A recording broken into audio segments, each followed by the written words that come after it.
Bismillahirrahmanirrahim. Assalamualaikum warahmatullahi wabarakatuh. Para jamaah al-Islam rahimakumullah yang selalu dirahmati oleh Allah. Amin ya Allah ya rabbal alamin. Pada kesempatan ini alhamdulillah ya kita dikersain oleh Allah.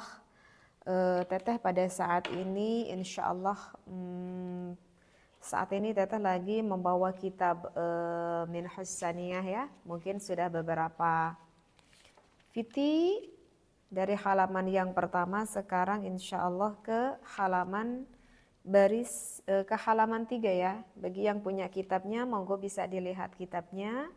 Masih pada halaman ketiga insya Allah ini akan membahas, ini ada di baris-baris yang agak bawah ya. Kalau yang punya kitabnya monggo silahkan. Baik, bismillahirrahmanirrahim. Alhamdulillahirabbil alamin. Wassalatu wassalamu ala asrofil anbiya'i wal mursalin wa ala alihi wasahbihi ajma'in amma ba'd. Oke, ini sekarang sampai mana ya? Sekarang waqala aidan ya. Waqala aidan, dan berkata kembali. Siapa yang berkata kembali? Ini ya, yang mengarang ini kitab itu beliau adalah yang bernama Imam Syadili. Kullu muridin, setiap orang yang bermaksud mendirikan thariqat. Nah, ini kalau yang tidak mendengar pembahasan yang sebelumnya mungkin agak sedikit berpikir apa itu thariqat ya. Jadi kalau secara jadi thariqat itu adalah suatu cara ataupun jalan untuk mencari akan ridhonya Allah, seperti itu. Maka bagi siapa aja kita sebagai orang yang bermaksud ingin mencari ridhonya Allah, nah kurang lebih lah seperti itu yang dimaksudkan dengan murid. Maka tetapi ahabbad dunya, kok dalam satu sisi kita ingin mencari ridhonya Allah, tetapi di dalam satu sisi ahabbad dunya, dalam hati kita ini masih mengancik akan cinta kepada dunia.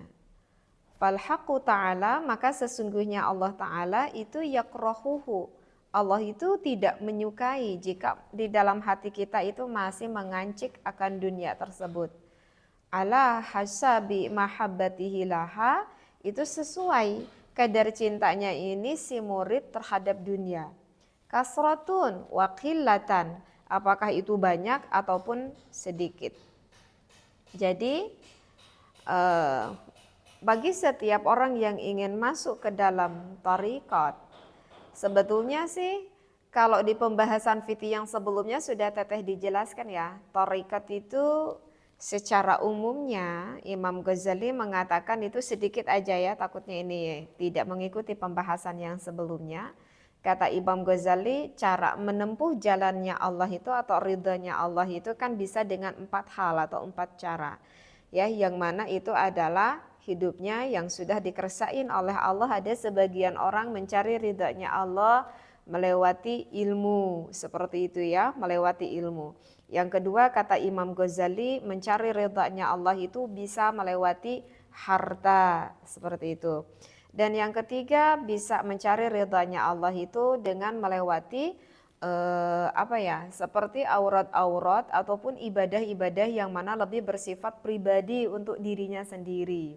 Nah, dan yang keempat untuk mencari ridhonya Allah, misalkan kita hidup sederhana saja, menjalankan usaha ataupun kasab apa yang saat ini halalan thayyiban yang sedang kita jalani, seperti itu. Nah, itu adalah kata Imam Ghazali thariqat yang bisa kita ambil salah satunya.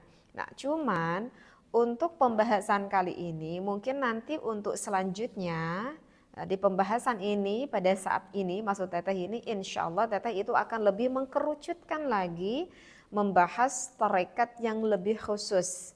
Misalkan kita itu yang masuk kepada thariqat Naqsyabandiyah atau Syadziliyah atau thariqat apapun yang sudah masyhur di Indonesia ini. Jadi Teteh akan lebih banyak mencontohkan untuk pembahasan kali ini ke thariqat yang lebih spesifik ke sana, seperti itu. Tetapi meskipun di dalam maknanya bukan hanya spesifik kepada thariqat itu, yaitu lebih umum lagi, seperti barusan apa yang disampaikan oleh Imam Ghazali, seperti itu. Nah, jadi Yang barusan Teteh baca, jadi banyak orang yang ingin masuk ke dalam suatu tarekat. Maka apa yang harus kita lakukan jika pertama kali kita mau masuk ke dalam tarekat? Ya intinya kita ingin mendapatkan ridha Allah. Tetapi ketika kita masuk ke dalam tarekat, itu masih mengancik dalam hatinya sifat dunia, maka harus dibersihkan dulu sifat-sifat seperti itu. Mungkin kita berpikir kalau dunia itu hanya sebatas sifat materi saja. Oh tidak, yang namanya dunia itu ya kita mengharapkan keagungan, kita mengharapkan kehormatan dari orang lain. Kita ingin banyaknya itba, banyaknya pengikut. Kalau zaman sekarang mungkin follower, subscriber, begini ya, seperti itu. Apalagi ya, sanjungan-sanjungan, pujian-pujian dari orang lain misalkan. Nah, ini tuh termasuk dunia yang akan membinasakan diri kita seperti itu. Nah, jadi kita harus ngaji rasa dulu ini. Jadi sebelum mau masuk kepada tarekat kita harus ngaji rasa dulu, ngaji batin dulu, ngaji hati kita dulu. Dan barusan yang Teteh baca ala hasabi mahabbatihi laha, rasa cintanya itu yaitu sesuai dengan kadar rasa yang kita rasakan pada saat ini. Kalau misalkan rasa cinta kita itu kepada dunia itu misalkan 50%, ya berarti sekitar 50% pula Allah itu membenci dengan apa rasa yang kita rasakan pada saat ini. Kalau misalkan kita misalkan cinta pada dunianya itu 30%, maka 30% pula Allah itu sangat membenci dengan apa rasa yang kita miliki akan condong kepada dunia tersebut. Ala hasabi mahabbatihi laha kasratun wa qillatan, seperti itu. Nah, maka selanjutnya fayajibu 'alal muridi, maka diwajibkanlah bagi orang yang mau masuk ke dalam tarekat itu ayyurmiyad dunya min yadihi. Kita tuh harus belajar, berusaha melempar sejauh mungkin dunia itu min yadihi, dari tangan kita. Belajar menghempaskan dunia itu dari tangan kita, yaitu dari sifat-sifat dunia tadi, ya. Dari yang begitu tersugesti akan uang, akan materi, akan poya-poya, akan naudzubillah popularitas, sanjungan, pangkat, itba dan lain-lainnya lah yang bersifat dunia. Dari mana? Wa min qalbihi, dari hatinya. Maka sebetulnya kalau ngaji kitab Min Husaniyah, apa yang pertama kali kita harus siapkan sih? Kalau ngaji kitab tasawuf ya yang pertama harus kita siapkan itu adalah batin jiwa hati kita, seperti itu. Awala dukhulihi fit tariqi, dari awal kita itu mau masuk ke dalam tarekat, maka kan nanti kalau misalkan kita udah masuk ke dalam satu tarekat, misalkan Naqsyabandiyah atau apa gitu ya, wa mata talaqana ala syaikhin, maka kan nanti kita akan bertemu dengan syekhnya, ya dengan yang membimbing kita. Maka nanti kita itu oleh si syekh itu akan ditalkin. Jadi ditalkin tuh kayak di beat gitu ya, kayak di beat, seolah-olah kita itu berjanji, ya bahasanya ditalkin lah gitu, bahasanya ditalkin. Nanti kan si guru itu akan memberikan aurat au akhadha alaihil ahda, dan kita sebagai murid itu berjanji pada guru kita. Jadi kan nanti biasanya suka dikasih aurat yang khusus, misalkan dibaca pagi hari atau siang hari atau malam hari, ini yang harus dibaca per harinya misalkan ya, atau per minggunya gitu ya. Entah bacaannya seperti apa, karena terus terang Teteh pribadi pun belum pernah masuk ke dalam tarekat yang khusus ini. Teteh pribadi itu belum pernah seperti itu. Wa huwa yamilu ilad dunya. Nah, ketika kita masuk ke dalam tarekat tapi kita itu belum sempat membersihkan dulu hati kita, tujuan kita itu apa sih masuk ke dalam tarekat tersebut, ternyata wa huwa yamilu ilad dunya, ternyata tanpa kita sadari yamilu ilad dunya. Hati kita itu masih ada condong, hati kita itu masih ada condong kepada dunia tersebut. Maka yang dikatakan oleh pengarang ini kitab Min Husaniyah falabuda ayyarji'a. Ya udah, kalau masih ada condong yamilu hati kita ini, ya udah, kata ini yang mengarang kitab ayyarji'a, lebih baik udah kita itu kembali lagi aja. Lebih baik kita itu kembali lagi aja, ya ibarat kita kembali aja lagi dah ke rumah kita, seperti itu. Karena ya kalau misalkan kita masih ada yamilu, masih ada condong, ya nanti itu fatal. Fatal sekali, sangat fatal sekali.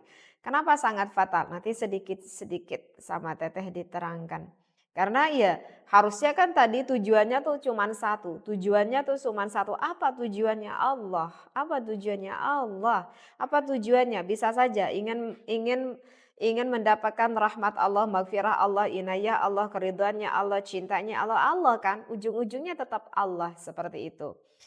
Ya, tetapi kita masih yamilu, masih condong hati kita ini kepada hal-hal yang bersifat duniawi. Karena khawatirnya nanti berbeda tujuan. Maksudnya berbeda tujuan tuh bagaimana? Karena mungkin saja ini si sang guru bertujuan agar ini si sang murid atau orang yang ingin menjalankan tarekat tersebut, ini si sang guru tuh berpikir bagaimana tujuannya agar ini murid mendapatkan ridhonya Allah.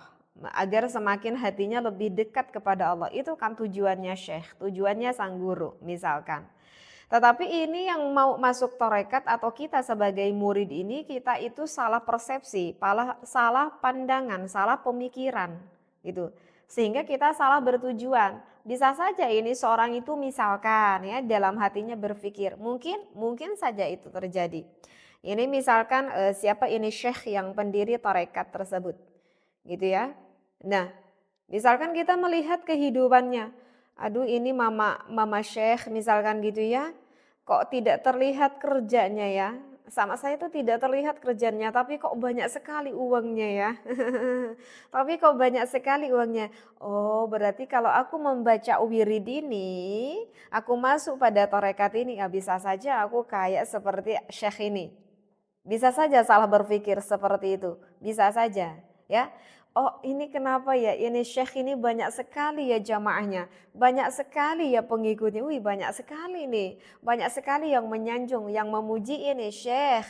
Sehingga kita sebagai awamul mukminin yang tidak paham akan tujuannya, kita berpikir, aku ingin juga dong seperti syekh, banyak pengikutnya. Ya, jadi beda kan persepsi tujuannya yang tadinya tujuan ini syekh adalah Masya Allah tabarakallah tujuannya Allah, tetapi kita pola pikir kita yang salah karena ada ngancik hati kita dalam dunia, ya jadi salah pemikiran kita itu. Nah, itu sangat dikhawatirkan sekali. Maka ayarji'a min haitsu ja'a. Jadi kalau masih ada ngancik seperti itu, lebih baik kata ini Asy-Syadzili, udah kita pulang aja kembali ke rumah kita. Nah, tetapi untuk kita pulang aja lagi ke rumah kita ini masih ada lanjutannya pembahasan ini ya, jangan dulu disimpulkan. Makanya nanti ngedengerin ngajinya harus selesai, takutnya nanti salah berpikir. Ya, jadi jangan sampai tadinya karena begini. Jadi yang jangan sampai itu adanya tadinya Allah itu yang harus menjadikan tujuan. Sekali lagi, harusnya Allah itu yang menjadikan tujuan, tetapi kita itu berpikir Allah itu sebagai wasilah. Nah, sekali lagi, harusnya Allah itu adalah sebagai tujuan, tetapi malah kita menjadikan kalau Allah itu adalah sebagai wasilah. Apa itu wasilah? Wasilah itu kan jalannya. Ya, jadi kita itu misalkan dalam hati kita itu menganci, ingin sekali saya banyak uang. Kenapa ingin banyak uang? Ingin senanglah hidup aku, karena kalau banyak uang nanti senanglah hidup aku. Mungkin aku nggak akan banyak bingung kalau banyak uang. Berpikir kebahagiaan itu adalah dicapai dari uang. Aku sudah tidak aneh ini dengan uang, karena uang aku sudah begitu melimpah sekali. Setiap bulannya gaji aku besar banget misalkan ya, udah ratusan juta, itu udah cukup banget ya bulan. Aku sudah tidak membutuhkan uang, tetapi yang aku butuhkan adalah sanjungan dari orang. Aku butuhkan pengikut, aku butuh follower. Aku butuh disanjung, dihormati oleh orang. Karena kalau uang aku sudah tidak aneh lagi. Aku udah terlalu banyak ini uang misalkan.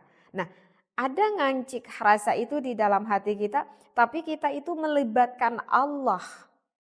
Ya, sekali lagi, tetapi dilibatkanlah Allah agar apa? Agar menghasilkan kekayaan tersebut. Agar menghasilkan popularitas kita itu. Jadi kita melibatkan Allah. Jadi ini Allah tuh hanya sebatas apa ya?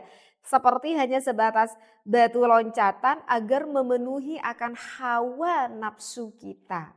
Nah ini yang menjadikan bahaya. Harusnya kalau misalkan kita diberi kekayaan oleh Allah, seumpama kita diberi kekayaan oleh Allah, harusnya kan kekayaan ini tuh menjadi tujuannya pada siapa? Kepada Allah, ya kan? Misalkan pada saat ini kita itu dikasih popularitas oleh Allah. Banyak orang ketika kita berbicara, orang itu mengikuti akan apa yang kita bicarakan. Harusnya popularitas itu adalah tujuannya Allah. Ya, ini seorang ulama berkarakteristik setiap obrolannya selalu diikuti oleh para jamaahnya. Apa yang dikatakan oleh ulama kebaikan, maka ini para jamaahnya mengikuti pula kebaikan dari pembicaraan atau obrolan ulama ini. Nah ini harusnya jadi berkah sehingga ini ulama semakin dekat hatinya kepada Allah. Karena ya tujuannya Allah. Mendapatkan amal yang lebih dari mana? Dari orang-orang atau misalkan murid-murid yang mengikuti amal-amal dikarenakan obrolan dari ulama ini. Ya, itu barulah tujuan. Tetapi kalau misalkan melibatkan Allah hanya sebatas wasilah, tujuan hatinya tuh bukan Allah. Tujuannya aku ingin terkenal, aku ingin mendapatkan popularitas, aku ingin mendapatkan sanjungan. Bagaimana ya caranya agar aku disanjung-sanjung oleh orang? Ya aku melibatkan Allah. Seperti itu. Nah berarti jadi bukan tujuannya Allah, tetapi Allah hanya sebatas menjadikan suatu wasilah. Nah misalkan ya teteh menerangkan torekat ini, aku masuk ke dalam torekat Naksabandiyah, misalkan ini sebetulnya aurad yang aku bacakan ini hanya sebatas wasilah aja. Hanya sebatas jalan aja, ini aurad yang aku bacakan karena sebetulnya tujuan aku ingin dapat popularitas, aku ingin dapat uang dan bla bla bla dunia lainnya. Ya, bisa difahami di sini. Jadi jangan sampai ini kendaraan yang bisa mendekatkan diri kita itu kepada Allah, malah Allah dijadikan untuk kendaraan bagi hawa nafsu kita. Nah, ini jadi jangan sampai terbalik seperti itu. Mungkin ini Teteh ingin mencontohkan yang lebih spesifik lagi, wabil khusus untuk Teteh pribadi ya, karena sebetulnya ini mengaji adalah untuk Teteh pribadi, mengingatkan pada Teteh pribadi, ya amin, mudah-mudahan ini yang mendengarkan pun mendapatkan kemanfaatan, hatinya dibersihkan oleh Allah ya, amin ya Allah ya Rabbal Alamin. Misalkan ini adalah tafakuran untuk Teteh pribadi. Misalkan pada saat ini apa kegiatan Teteh? Misalkan pada saat ini kegiatan Teteh ini misalkan mungkin berdakwah lah ya. Mungkin berdakwah lah misalkan lewat konten YouTube atau misalkan lewat konten TikTok. Nah, jika misalkan ada ngancik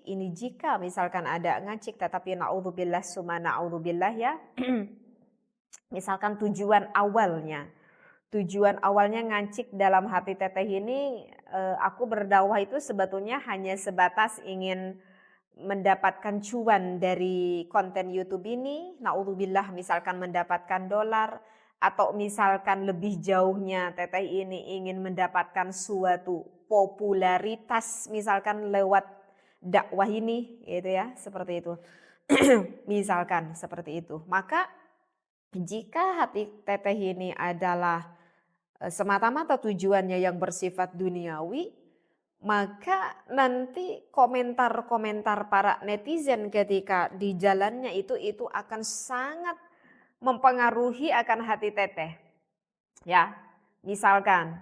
Kenapa seperti itu? Karena kan ini memang bagiannya kan, karena ini memang bagiannya. Ya begitu juga dengan contoh-contoh orang yang lain, orang yang mencari nafkah gitu ya, orang yang usaha, orang yang pembisnis nanti akan ada jalan-jalannya pada relnya gitu.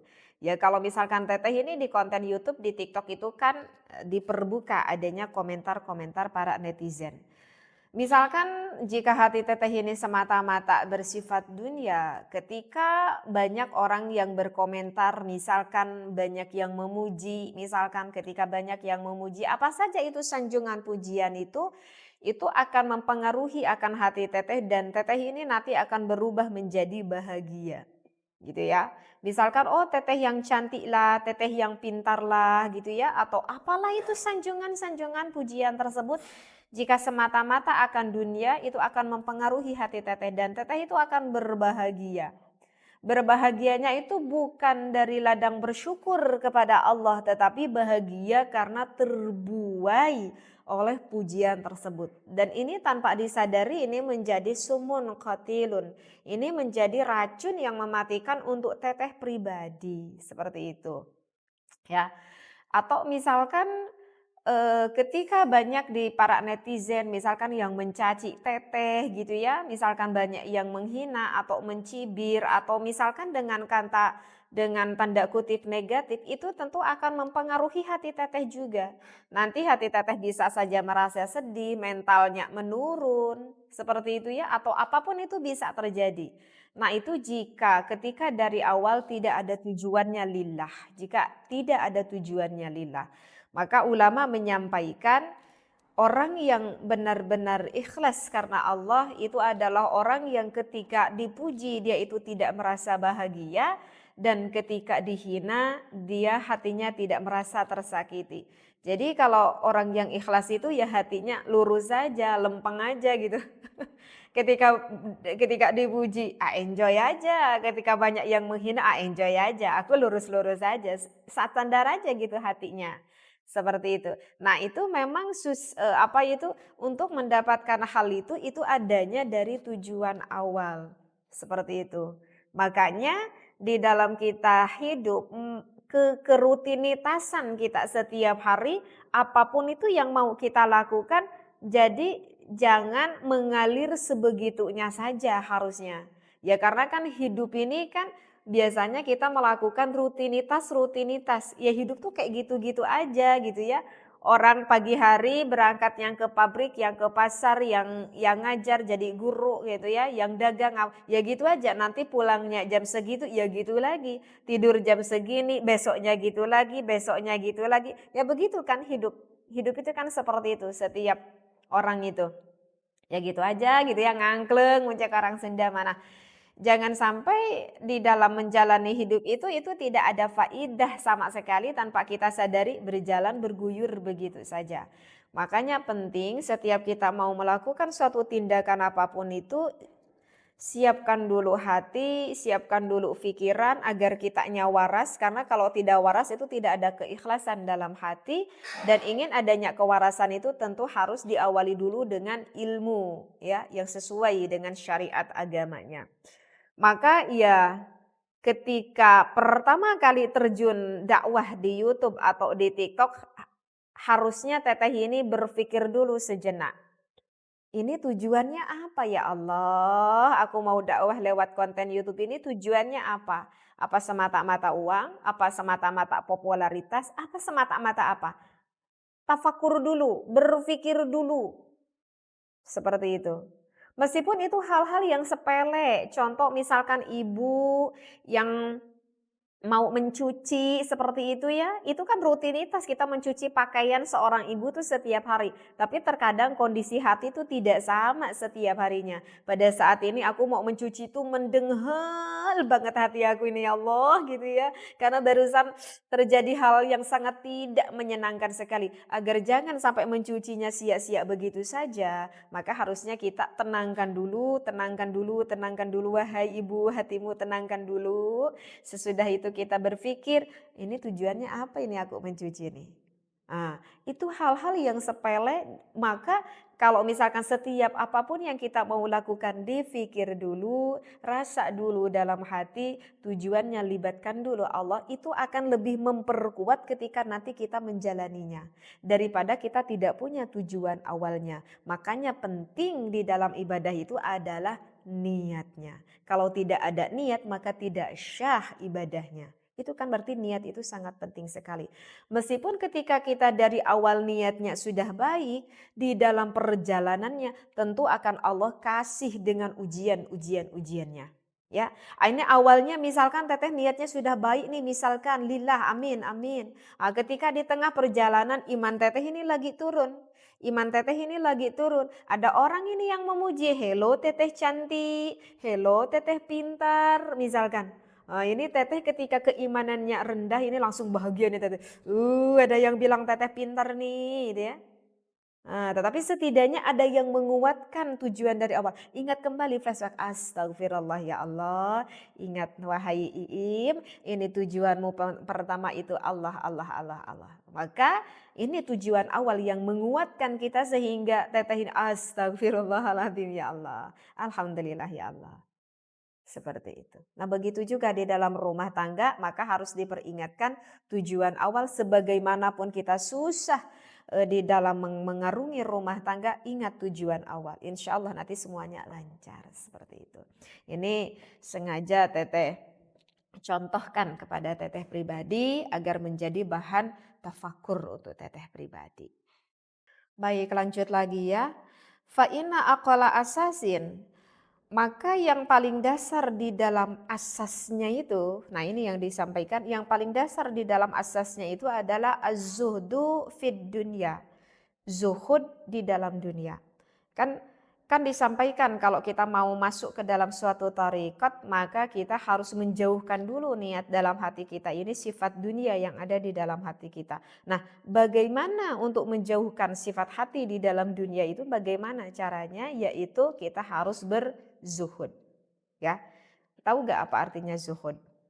Apa ya zuhud itu? Kalau secara biar mudah dipahami itu bisa dijadikan zuhud itu dengan artian jadi kita itu tidak mengutamakan akan dunia tersebut, tidak mengutamakan gitu.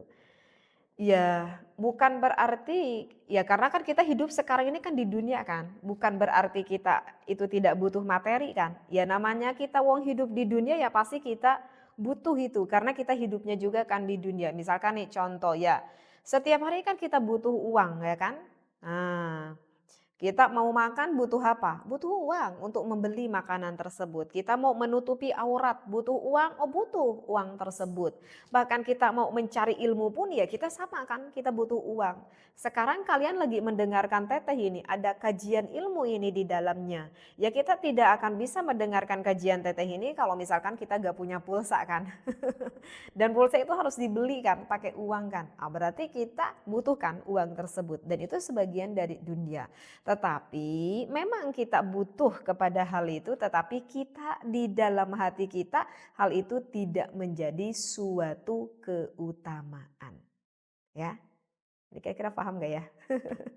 Apa harus sama teteh dicontohkan? Kayaknya harus dicontohkan nih. Teteh bisa mengambil contoh dari suatu kisah aja ya, biar mudah difahami. Misalkan dari kisah siapa? Dari kisahnya Asy-Syaikh Abdul Qadir Al-Jailani. Ini kita sudah tahu ya siapa Asy-Syaikh Abdul Qadir Al-Jailani. Beliau merupakan rajanya para waliullah. Ini diceritakan Asy-Syaikh Abdul Qadir Al-Jailani ini cukup sugih di dalam harta. Sehingga diceritakan Asy-Syaikh Abdul Qadir Al-Jailani ini punya kuda warna hitam yang mana kuda ini tuh sangat jarang banget dimiliki oleh orang lain. Kalau zaman sekarang ini taksiran kudanya Syekh Abdul Qadir Jailani kayak harga mobil apa ya? Apa mobil yang paling mahal? Teteh nggak ngerti nih. Misalkan mobil apa Ferrari, mobil apa paling yang mahal ya? Teteh kurang ngerti apa mobil yang paling mahal. Misalkan kendaraan yang paling mahal lah misalkan ya seperti itu. Nah sehingga ada yang berpikirnya itu tidak berpikir positif, tetapi berpikirnya negatif, berpikirnya suudzon gitu ya kepada Asy-Syaikh Abdul Qadir Al-Jailani. Dan pemikiran orang itu setiap orang pasti berbeda kan pola pikirnya. Nah termasuk ini ada sosok orang yang pola pikirnya itu suudzon, buruk sangka gitu kepada Asy-Syaikh Abdul Qadir Al-Jailani. Masa sih ada seorang ulama gitu ya, tapi masa itu punya kendaraan, kalau ibarat sekarang kendaraan mungkin ya kuda tersebut, masa itu sosok seorang ulama yang mengajarkan para murid-murid santrinya kalau misalkan pada zaman sekarang, tapi kok itu mobilnya aja itu apa sih mobil apa tuh yang paling mewah misalkan. Nah suudan nih hati kita ini suudan. Berarti kita berpikir, orang tersebut berpikir kepada Syekh Abdul Qadir Al-Jailani kalau secara kasarnya begini dah. Itu kok ulama tapi hatinya cinta dunia. Kurang lebih lah berpikirnya negatif lah seperti itu. Nah, pada suatu ketika orang yang berpikir buruk tersebut sakit, itu sakit. Berobatlah ke sana ke sini, kemudian bertemulah dengan seorang tabib. Aduh ini aku ini sudah berusaha nih tabib, sudah ke sana ke sini aku gak lekas sembuh, aku gak lekas sembuh.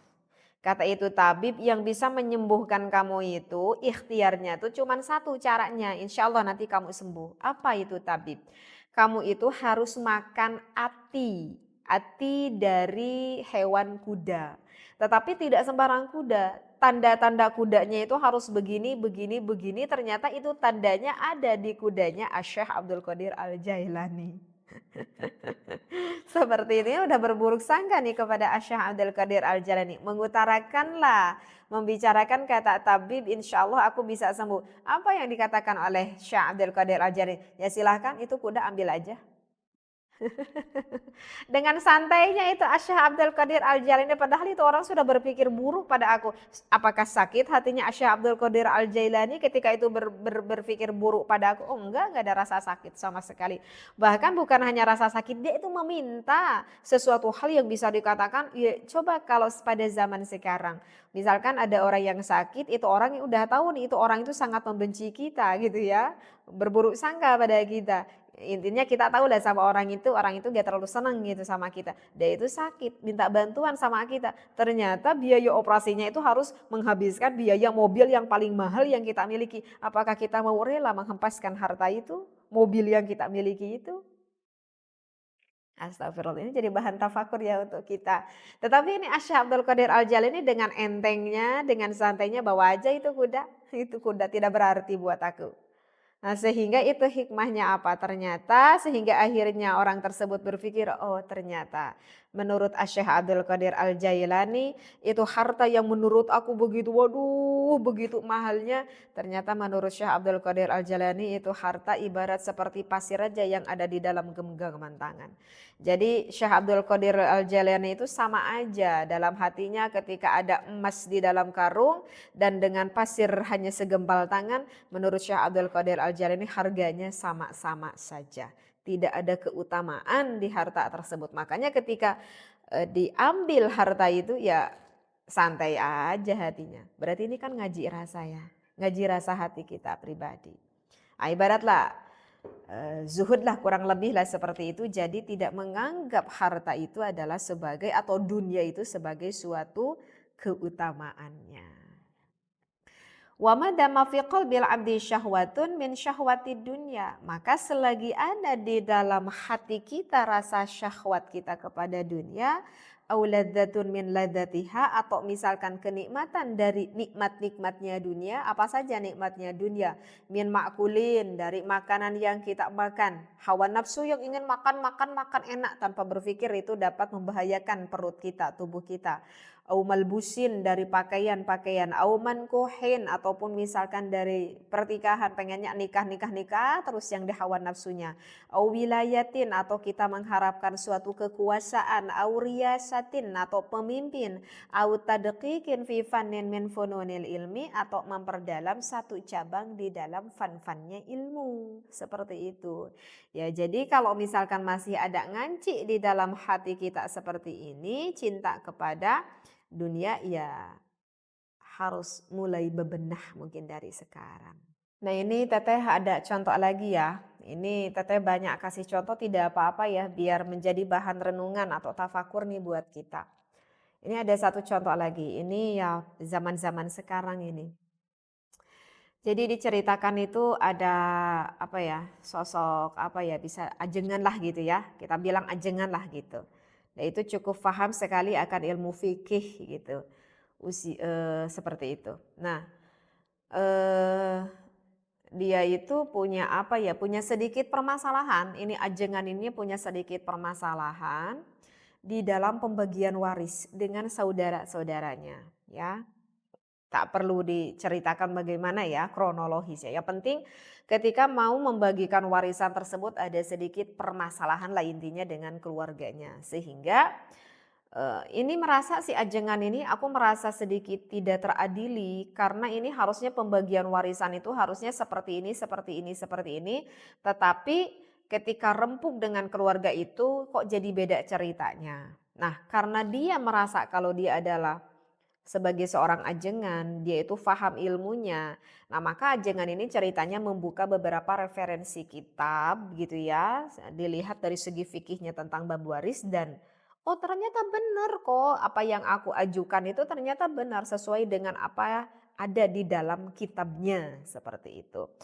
Nah, tetapi ketika sudah menyampaikan itu dengan saudara-saudaranya, entah bagaimana itu saudara-saudaranya itu masih agak kurang menerima, ada sedikit slek-slek-slek lah seperti itu. Nah, ini udah aku sampaikan nih secara fikihnya, tapi keluarga aku ini masih belum mau berlaku, merasa perasaannya itu merasa kurang adil lah, ajengan itu merasa seperti itu. Nah, akhirnya dia itu berpikir, "Nih bagaimana ya untuk aku merasa nggak adil aja gitu, pemberiannya nggak adil aja," gitu. Akhirnya ini si ajengan itu datanglah ceritanya pada saat itu dia itu datang kepada, guru suami teteh ya, dia itu datang kepada guru suami teteh. Menceritakanlah kronologisnya seperti itu, bla bla bla bla bla bla, diceritakan ini dalilnya bla bla bla bla bla bla. Tetapi Masya Allah itu guru suami teteh itu nggak banyak berkata-kata. Ini juga teteh tahu ceritanya dari suami teteh. Tetapi itu guru teteh itu tidak banyak berkata-kata. Apakah menerangkan kembali dengan berepet dalil. Oh tidak banyak cakap. Cukup mendengarkan saja, memahami apa yang disampaikan. Maka apa yang disampaikan oleh guru suami teteh cuman berkata begini aja kepada ajengan tersebut. Cuma nanya umur. Sekarang umur kamu berapa? Maka menjawab ajengan tersebut, sekarang umur aku 65 tahun. Dan guru suami teteh cuman berkata begini aja, oh 65 tahun. Memang karena kan ini hartanya juga besar ya, miliar-miliar. Ini ajengannya keluarga yang cukup sangat kaya sekali. Emang dengan usia 65 tahun tersebut, itu harta akan termakan oleh kamu semuanya. Ya udah, itu guru suami teteh itu cuman menjawab segitu aja. Emang di usia kamu sekarang yang sudah 65 tahun itu akan habis kemakan. Nangis nah itu ajengan di depan suami guru teteh ketika menjawab guru suami teteh cuman berkata itu nangis gitu. Mungkin ini bisa dipahami di sini ya. Seperti itu. Jadi ini seorang ajengan masih berbicara secara fikih, secara zahir, sedangkan ini guru suami teteh udah bicara batin. Udah bicaranya meranahnya udah ke ranah tasawuf, udah ke ranah batin. Nangislah itu ajengan. Ya. Jadi makanya di sini juga kita harus mengimbang akan suatu kemaslahatannya. Nah, karena di sini kita harus mengimbang akan suatu kemaslahatan, maka yang mengarang ini kitab Min Husaniyah kalau misalkan kita mau masuk ke dalam suatu torekat yang lebih khusus, ya torekat apapun itu, maka ini ulama menghimbau kalau bisa kita masuk torekat itu kalau kita belum masuk ini. Kalau kita belum masuk lebih baik kita masuk kepada torekat itu pada usia-usia tertentu. Jangan usia-usia yang masih produktif. Jangan usia-usia yang masih muda. Karena memang untuk menuju kepada ikhlas semata-mata Allah itu memang harus melalui step-step perjalanan di dalam hidup ini. Seperti itu. Ya karena secara logika akalnya begini ya menurut Syekh Imam Syadili. Karena kan kalau kita itu masih muda, kita itu masih berfokus akan hal-hal yang lain. Ya, kita itu kebanyakan masih berfokus akan hal-hal yang lain seperti itu. Masih memikirkan istri kita, masih memikirkan anak kita, masih memikirkan ini itu. Misalkan meskipun kita sebagai sosok seorang ajengan, misalkan mungkin aja dalam hatinya masih berpikir, aduh aku ingin santri yang banyak, misalkan. Itu kan masih yang bersifat duniawi ya. Aku ingin punya santri banyak gitu ya. Itu masih sifat duniawi kan seperti itu. Nah, maka kata Imam Syadili kalau mau masuk ke dalam tarekat yang khusus lebih baik pada usia yang tertentu. Dan bahkan ini teteh juga pernah dengar ya, ini dari Romo Syekh Ahmad Jauhari Umar. Beliau itu pendiri itu di daerah Jawa ya, ulama daerah Jawa, dia itu pendiri apa tuh lupa lagi tuh Jami'iyah Manaqib Jawahirul Ma'ani lah. Teteh pernah baca di dalam bukunya beliau mengatakan kalau kita mau masuk ke dalam torekat tertentu, kalau bisa jangan kurang dari usia 61 tahun ke bawah. Jadi kalau usia 61 tahun ke bawah itu kurang tepat seperti itu ya. Kenapa kurang tepat? Menurut beliau nanti akan mendapatkan ujian-ujian yang begitu sangat cukup besar. Dan teteh pahami dengan apa yang disampaikan oleh Syekh Ahmad Jauhari Umar. Karena ketika melihat kitab Min Husainiyah ini memang lebih baik katanya kita masuk ke dalam torekat itu kalau misalkan sudah lebih apa ya, lebih khusyuk. Karena kalau usianya sudah sepuh, itu identiknya biasanya sudah tidak terlalu banyak pikiran-pikiran yang bersifat duniawi. Gitu ya. Itu ya.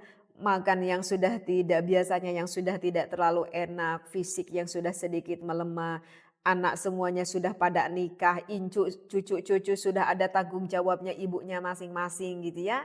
Ya untuk makan kita sendiri misalkan sampai saat ini banyak anak yang ngurus kita, ya cukuplah kita makan satu piring sehari ya segini aja udah cukup.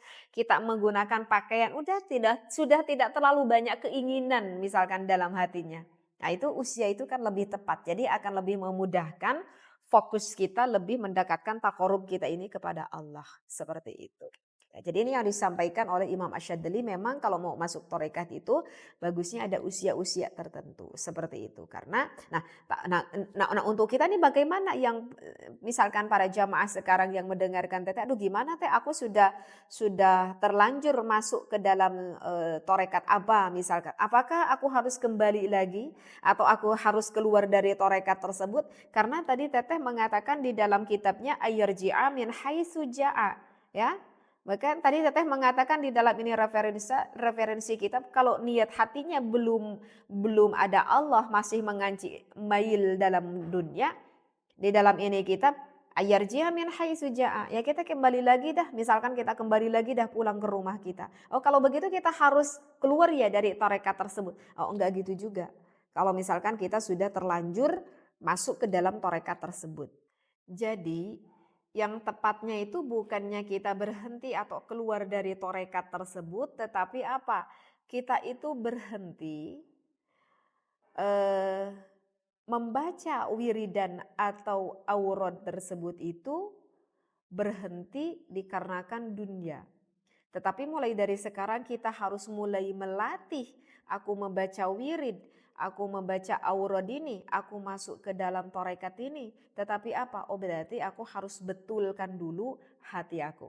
Ah ini bahasanya. Jadi harus dibetulkan dulu hati aku ini. Jadi itu maksudnya ayarji'a itu kembali itu maksudnya itu. Jadi bukan kembali kita keluar dari tarekat tersebut. Maksudnya kembali itu adalah kembalikan dulu fitrahnya hati kita ini. Gitu. Ya karena teteh itu ingat ya kepada guru teteh ini. Dulu ketika teteh di pondok itu ada santri yang melakukan apa ya bisa dikatakan suatu kesalahan dan kesalahannya itu bisa dikatakan ya mungkin menurut pandangan guru itu kesalahan yang cukup fatal mungkin ya menurut pandangan guru teteh. Kemudian apa bahasa guru teteh yang disampaikan kepada santri tersebut? Guru teteh itu menyuruh kepada santri yang melakukan kesalahan tersebut itu disuruh pulang sama guru teteh itu disuruh pulang. Ya pulang kembali dulu ke rumah, Jang gitu ya pakai bahasa Sunda kan gitu ya, Jang pulang dulu ya ke rumah gitu ya. Bersihkan dulu niatnya. Nanti kalau misalkan udah bersih niatnya, kalau misalkan mau melanjut kembali ngaji di pondok ini sok sama AA diterima gitu ya. AA itu ajengannya karena guru teteh suka membahasakan AA mukhlis guru teteh. Nanti kalau sudah bersih niatnya, sudah lurus niatnya, mau ngaji ke sini lagi sok monggo, dibuka sama AA gitu. Itu guru teteh itu tidak membahasakan dengan kamu itu dikeluarkan dari pondok ini enggak, bahasanya itu bijaksana sekali. Bahasanya itu tidak dikeluarkan dari pondok, tetapi bahasanya itu adalah menyuruh membenarkan. Jadi itu si santri karena melakukan suatu kesalahan mungkin menurut guru teteh fatal. Oh berarti ini kemungkinan si anak dari awalnya itu tujuan dari rumahnya mau pergi ke pondok itu niatnya itu enggak karena Allah, niatnya itu buruk misalkan. Ya akhirnya terjadilah ini. Maka ya udah guru teteh itu menyuruh kepada santri tersebut, yuk benahi dulu di rumah kita hatinya ini. Kalau udah hatinya bersih, niatnya lillah karena Allah, sok monggo. Makanya itu guru teteh itu Umi Lilim itu selalu sering sekali ketika mengaji itu sering berkata seperti ini. Masya Allah teteh jadi ingat waktu zaman dulu di pondok. Umi itu sering berkata seperti ini kepada para santrinya. Yang kemarin di rumah jika hatinya belum niat bersih karena Allah, yuk kita bismillah dulu niatnya. Yuk kita bismillah dulu niatnya. Itu sering sekali Umi itu berkata seperti itu. Karena kalau misalkan kita lebih mendalami akan mana arti dari bismillah tersebut ya, ini gak apa-apa ya ngajinya agak sedikit melebar sedikit ya.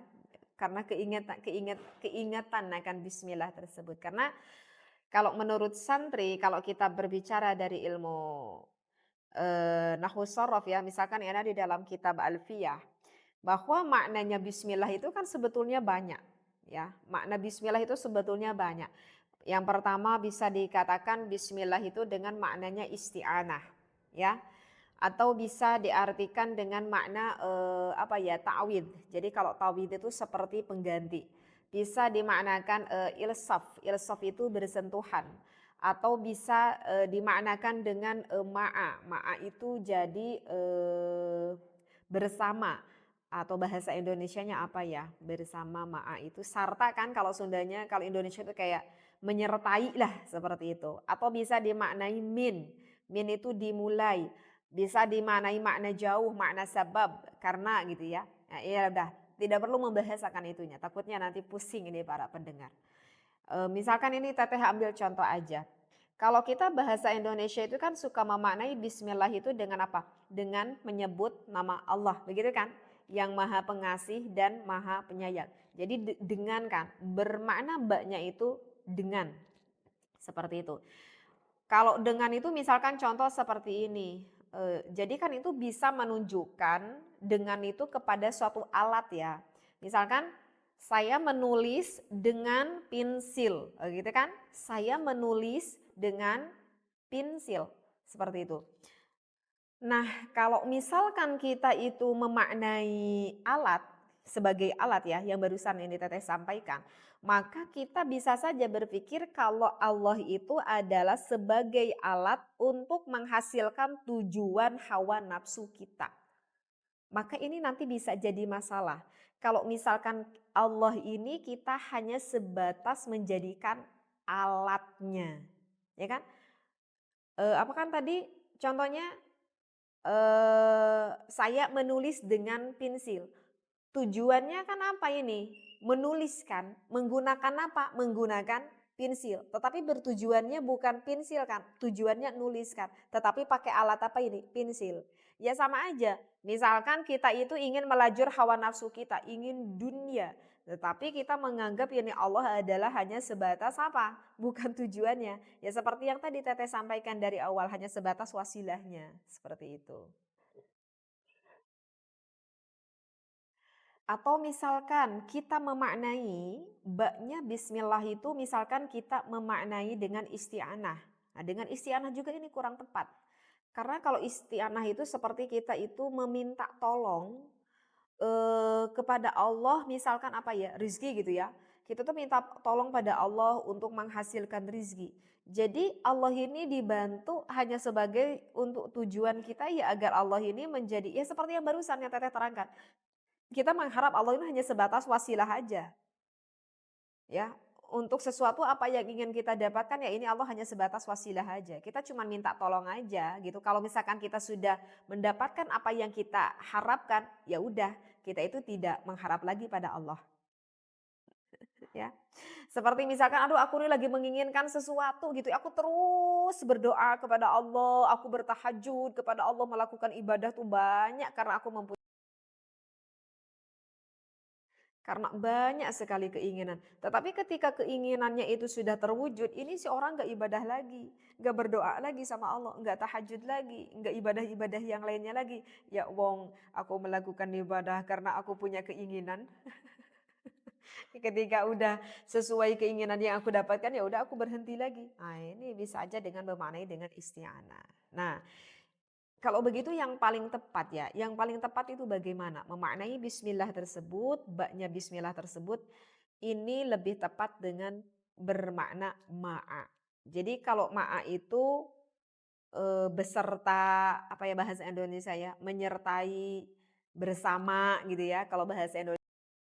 Jadi kalau kita memaknai bismillah ini dengan ma'a, maka ya otomatis ketika kita mau masuk ke dalam tarekat atau ibadah apapun yang lainnya atau hal apapun yang kita lakukan, maka kita lihat dari niat awalnya ya kan. Berarti niat awalnya aja udah dibersamai Allah itu kan.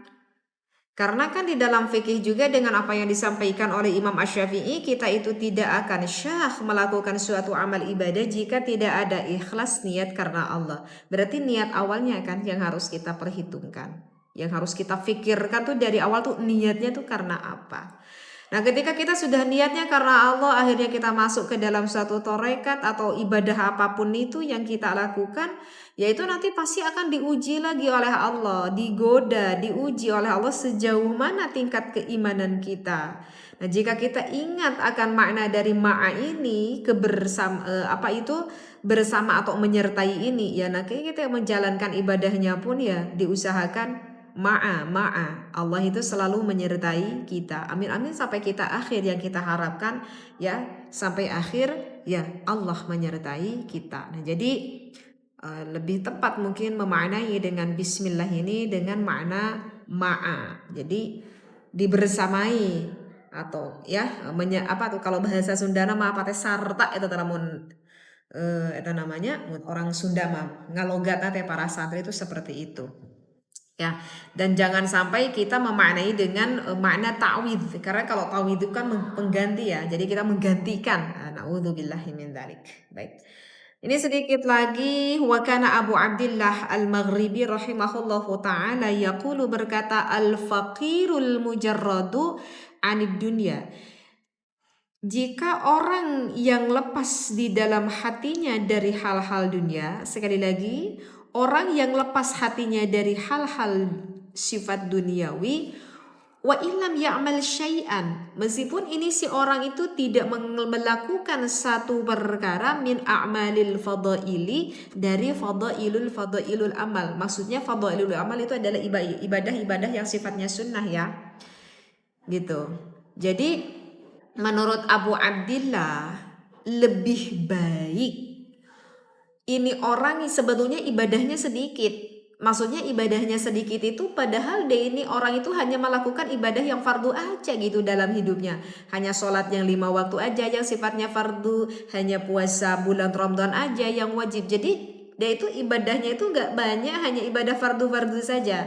Tetapi hatinya itu gak ada ngancik dalam hatinya itu sifat keduniaan. Zuhud dia hatinya itu. Gak ada ngancik keduniaan dalam hatinya. Menurut Abu Abdillah ini lebih baik daripada apa ya, karena daripada orang yang banyak melakukan amal meskipun ya amal gitu dengan sunnah-sunnahnya tetapi dalam hatinya masih ngancik dalam hatinya itu sifat dunia. Jadi nanti hidupnya, kata ini ulama Abu Abdillah, ya hidupnya kayak mubazir, capek melakukan banyak amal ibadah tetapi nggak diterima oleh Allah, ya mubazir lah ya. Karena diteruskan ini menurut Abu Abdillah, walihada tara katsiran min arbabid dunya, di sini diterangkan karena banyak sekali orang itu tertipu.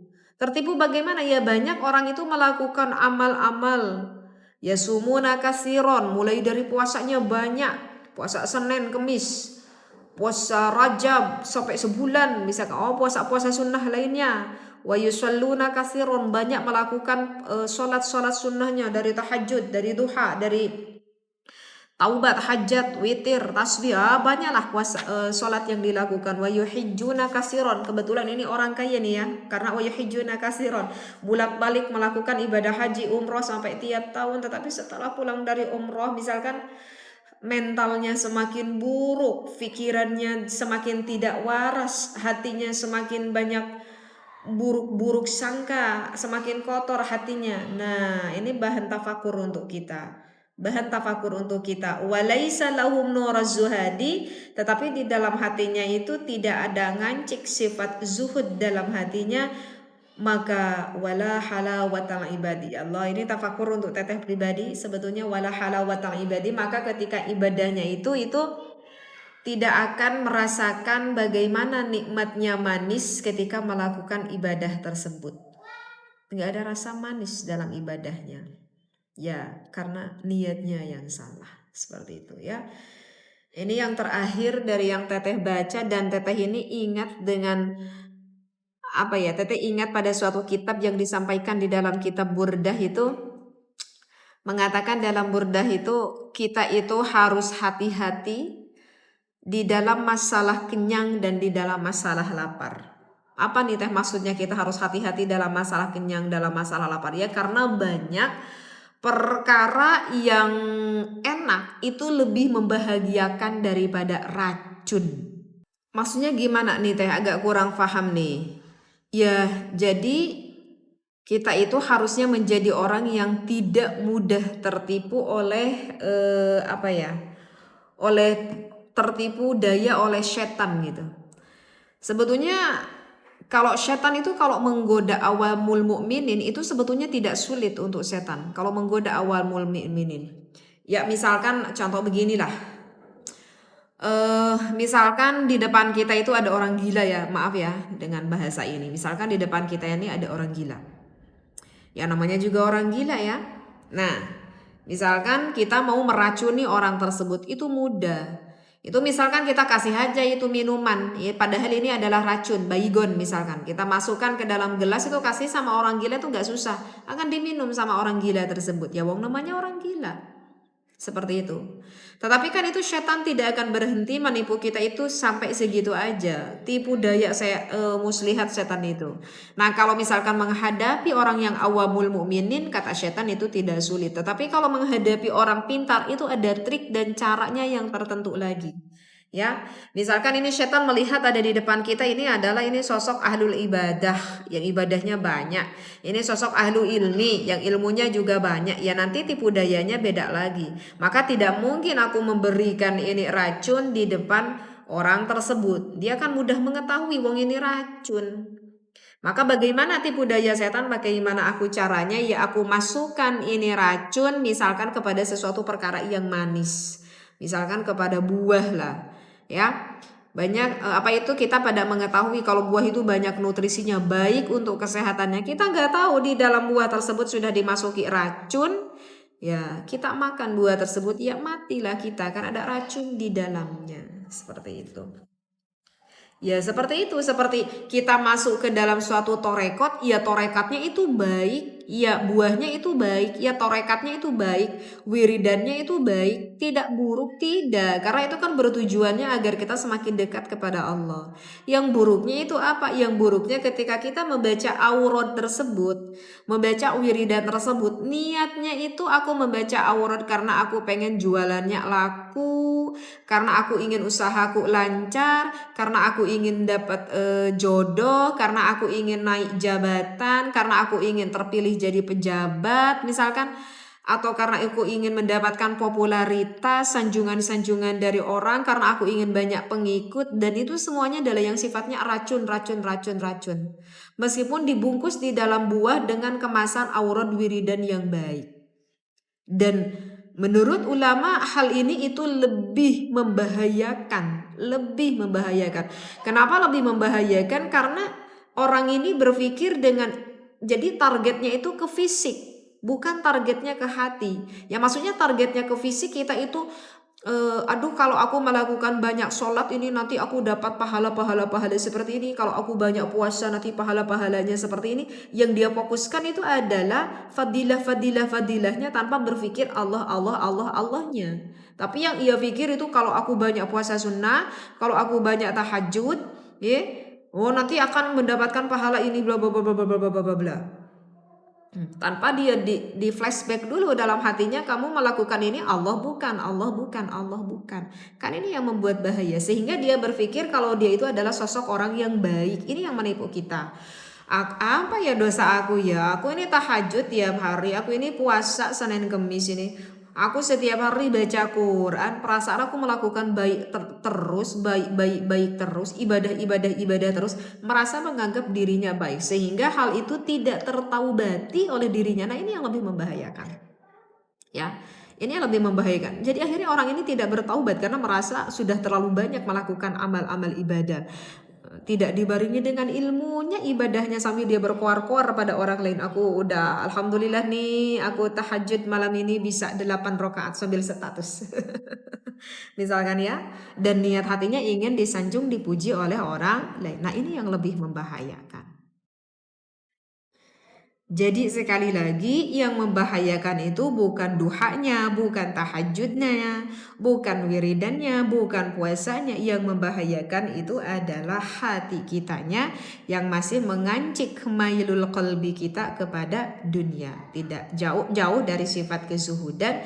Ya, ini yang menjadikan sumun qatilun, racun yang mematikan. Na'udzubillah, summa na'udzubillahi min dzalik.